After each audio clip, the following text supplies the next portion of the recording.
definitive evidence that Christianity is true. There are more manuscripts corroborating the life, death, and resurrection of Jesus than any other document in antiquity. I'll let him be the skeptic for a second. Those were probably tampered with. Give me something else. So, this Christian puts forth, hey, there's more manuscripts corroborating Jesus' time on earth than any other ancient event, which is in and of itself a weird claim, and we'll get to it in a minute. But he thinks that the best opposition to that, or at least what he wants to represent in his video as the skeptic, he says, those were probably tampered with. Let me not address it. Well, it is true that manuscripts of the Bible have been tampered with. That is undeniable.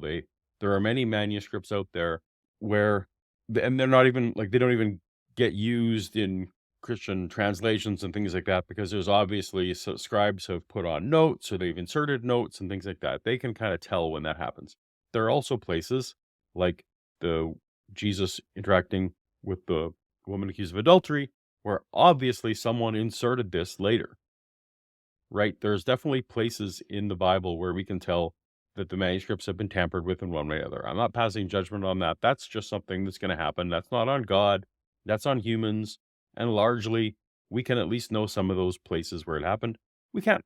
It's a little bit disturbing to think that there are places we know, so which ones don't we know? Sure, that's disturbing, but that is not the best thing to say back to someone who says, we have a ton of manuscripts. No, what you say to we have a ton of manuscripts is that the number of copies of something in no way affects how true it is. So, for example, I mean, a go-to thing is one of the most popular books in history is Harry Potter. Harry Potter books, there are millions and millions, tens of millions of copies out there. Doesn't mean it's true. There are many popular things out there that aren't true. So it makes sense that the number of copies relates to how popular it is. Because back in antiquity, they didn't have a printing press. Someone had literally spent their years of their life making one copy, right? So if you're going to dedicate that much time, you're only going to dedicate that to the most popular things. There you go. And that doesn't even count whether these manuscripts he smuggled in that they accurately represent what Jesus said. I'm not going to get into that, but I mean, that's a huge assumption, not for today. How about all the eyewitnesses that were at Jesus' ascension? What about all the witnesses that were at Jesus' ascension? That is a new one that I don't hear very often. So the ascension, at the start of the book of Acts, Jesus has been hanging out with his disciples for 40 days.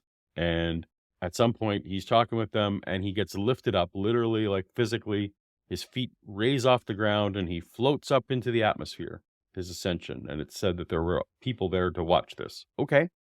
But we have no firsthand accounts from anyone describing that they were there. The author of the book of Acts doesn't claim to be there. Even if you accept that it was Luke, the traveling companion of Paul, neither Luke nor Paul were there. So these are secondhand accounts at best. Yeah. So like, what about what about this secondhand story that says that there were people there when this weird thing happened is not witnesses, right? That's just making a fantastic claim and claiming on top of that there were people there. We don't know what they said. We don't know their names. We don't know who they are. We don't know what they saw. This is unhelpful. What does he think the skeptic is going to say in response? I don't believe it. This God stuff is just unproven. Okay. So rather than say what I said, he thinks the skeptic's going to say, I don't believe it. God is unproven. Well, that's unrelated. God is unrelated to whether someone ascended into heaven.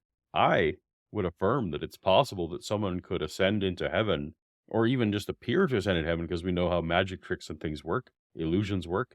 Those are separate claims. Did someone ascend into the sky in the first century? And does God exist? Those aren't related. So that is a terrible objection. And do you think that is the best the skeptic has to offer? And if you're the skeptic who's offering that, that's not very good. Okay, well, how about the fact that everything can't come from nothing? That's a scientific impossibility. Yeah. And no materialist, naturalist person thinks that there ever was a state of nothing from which we could come. So this is the Frank Turek, Eric Hovind, general lazy apologist way of looking at this thing. The more sophisticated answer is, why is there something rather than nothing?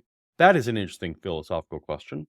But how did something come from nothing is not something that naturalists pause. Pause it. Stop saying this. I've tried to get Eric Hovind to stop saying this on our live stream. He hasn't. We're going to work on that more. Stop saying they're Christians, because that's not what a materialist believes. Building needs to come from a builder, and creation needs to come from a creator.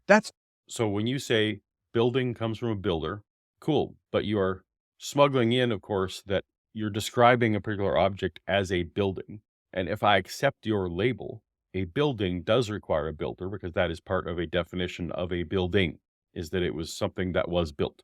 So skeptics, non-Christians, non-believers, if someone says creation requires a creator, as he followed up with, don't accept the word creation to be synonymous with the universe, to be synonymous with nature.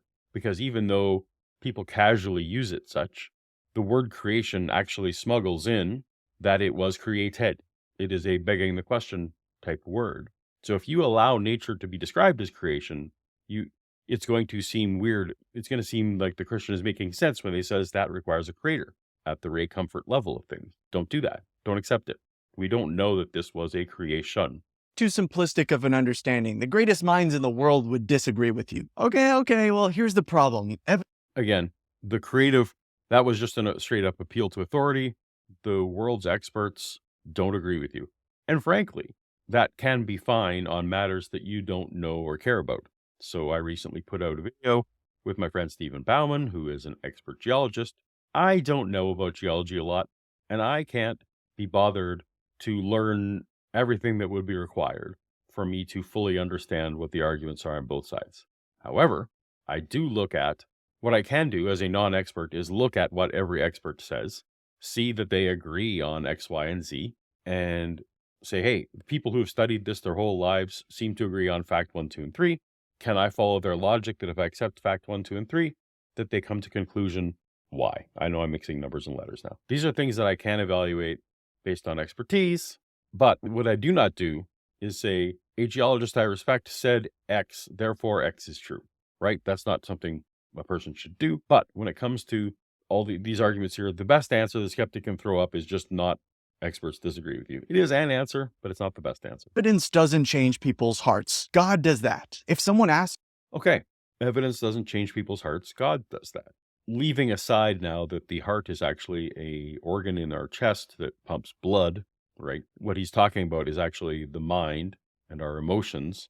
I think that he's actually onto something here, but not for a good reason. So he's trying to say that his evidence that he just gave is great, but that the skeptic that he was talking to, that he imagined himself and wrote the lines for, was purely being dismissive. And that reason that person was dismissive was not because the evidence wasn't amazing and great, but instead that he had a heart problem. And that heart problem being some predisposition, some bias, some ulterior motive to not find his evidence compelling. But here's the problem. There's a lot of people, and that this part of the problem is that there are probably people like that. There are probably people who just, their version of what they think Christianity would have, of how it would affect their life, they don't like it. So they're just not even going to consider it that carefully. Fine. There are also tens and hundreds of thousands of people who definitely, maybe even were Christians, or definitely give it a fair shake. And those people still don't find the evidence compelling. You're trying to lump all those people into the same category. And basically you just want a sin wrapped up in a TikTok video. To a genuine question, try to find the answer as best you can, but don't for a second think that it is evidence that will save them. What I've learned. But I love clips like this because having now looked at this for many years, not that many years, but a few years, still single digit years, the evidence that I found, and I've been on the quest to find what people tell me is the best evidence, I don't find it compelling.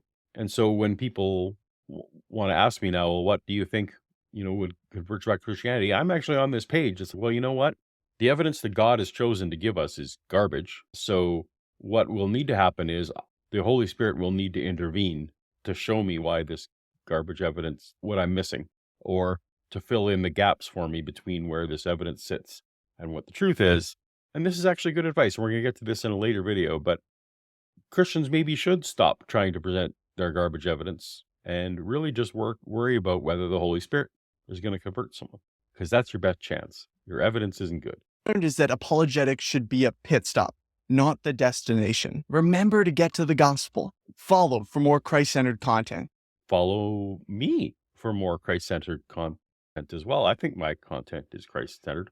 Anyway, that was yet another Christian presenting strawman arguments, presenting terrible evidence, throwing up their hands and saying, I gave incredible evidence, and the person just doesn't want to believe because they're sinful. So pray about it, and the Holy Spirit will deal with the rest. It's actually not bad advice in its own way. If a Christian wants to present you with evidence, maybe just point them to their bedroom and say, hey, you know what? You go home and you pray for me. And eventually you acknowledge that the Holy Spirit is the one that has to make this work anyway. If it's not up to the Holy Spirit, I'm not going to believe. So leave me alone and go pray for me. May seem counterintuitive, but that might be the best way to deal with this stuff.